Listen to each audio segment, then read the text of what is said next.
Hello అండి, welcome to వరూస్ kitchen. ఈరోజు మన రెసిపీ వచ్చేసి స్ట్రీట్ స్టైల్ చిల్లీ చికెన్ ఎలా చేయాలో చూపించబోతున్నాను. బయట క్రిస్పీగా లోపల జ్యూసీగా భలే ఉంటుందండి. ఒక్కసారి నా స్టైల్లో ట్రై చేసి చూడండి, చాలా బాగుంటుంది. ఎలా చేయాలో చూసేద్దాం రండి. ముందుగా 1/2 kg చికెన్ తీసుకొని అందులోకి తగినంత ఉప్పు, కారం, గరం మసాలా, అల్లం వెల్లుల్లి పేస్ట్, కార్న్ఫ్లోర్ 1 స్పూన్, మైదా 1 స్పూన్ వేసి బాగా మ్యారినేట్ చేసుకొని పక్కన పెట్టుకోండి. ఇప్పుడు స్టవ్ ఆన్ చేసి కడాయి పెట్టుకొని డీప్ ఫ్రైకి సరిపడా ఆయిల్ వేసుకోండి.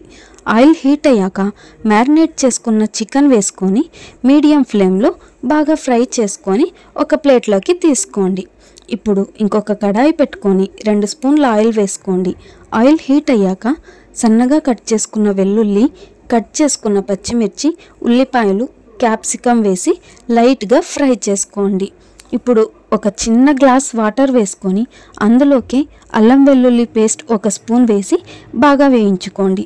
అందులోకి కొద్దిగా గరం మసాలా, ఉప్పు, కారం, red chilli sauce, green chilli sauce, soya sauce వేసి బాగా వేయించుకోండి. ఇలా బాగా దగ్గర పడ్డాక ఫ్రై చేసుకున్న చికెన్ వేసి హై ఫ్లేమ్ మీద 1 నిమిషం బాగా టాస్ చేసుకోండి. దించే ముందు కొత్తిమీర వేసి దించేయండి. అంతేనండి, super tasty chilli chicken ready. మీరు కూడా ట్రై చేసి ఎలా వచ్చిందో కామెంట్ చేయండి.